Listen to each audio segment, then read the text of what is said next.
Hi, I'm T.H. Culhane for Solar Cities and Envisage Mercy, the Environmental Sustainability and Justice League of Mercy College. And we're here in the Yucatan, and we're seeing an incredible demonstration of the potential of biogas, home biogas. So we have here this beautiful blue, odorless, smokeless flame, equivalent to anything you get from propane or you'd get from natural gas bottles.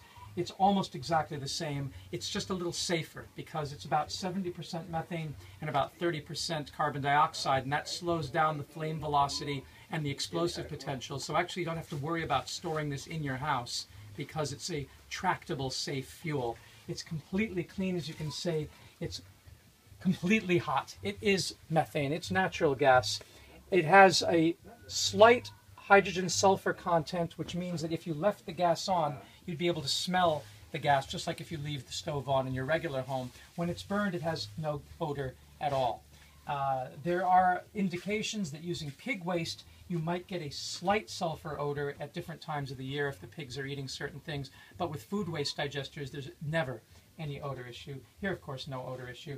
And it's also a great way to keep smoke from causing the millions of deaths that occur around the world each year as women and children in particular are in kitchens where they're burning leña, burning firewood. Here there's no need for firewood, no deforestation, no indoor smoke, air pollution. You can even see from that stove over there, there is a lot of smoke coming out. That's not biogas, that is wood burning.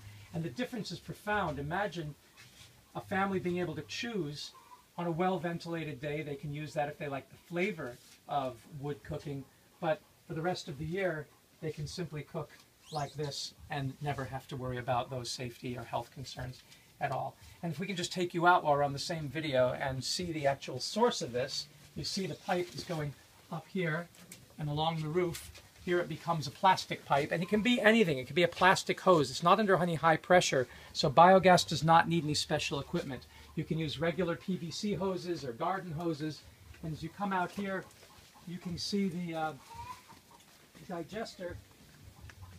Here's the hose right up here, going up through the trees. And really it is just a plastic irrigation hose. So it's the cheapest kind of hose you can imagine. Nothing special about that. And as you come out, you see the hose going down. It goes through a PVC pipe that is filled with steel wool or iron wool.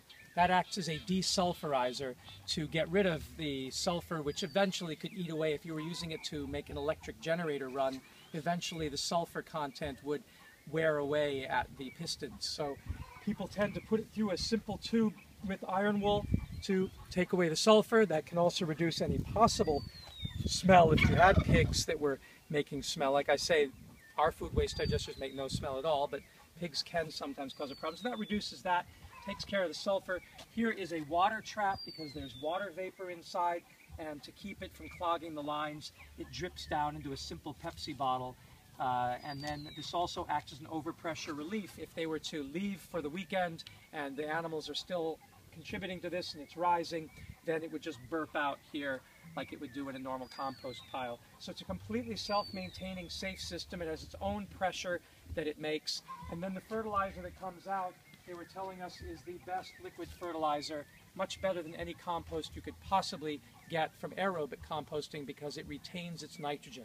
When you do aerobic composting, you're letting all that nitrogen go into the atmosphere as ammonia or as nitrogen. But here, it's a nitrogen-rich liquid fertilizer that comes out every day and is fantastic for growing fruits and vegetables. So it really, the vegetable growing potential of this is the primary value, and the gas is actually a secondary value. It's a great way of making use of all waste, human toilet waste, animal manures, and all food waste and garden waste. Green leaves, these could be thrown in, flowers could be thrown in, so you've got a lot of flower litter that comes down. All of this can be turned into biogas, and this stuff within 24 hours. So a fantastic solution. And there's just a few improvements I should mention. You don't actually need this retaining wall, which adds to your expense. The biodigester can be put flat on the ground, and it actually achieves higher pressure when you do that, as opposed to being contained. So it's just delightful to be here and see this solution, and we hope you'll do one at your house.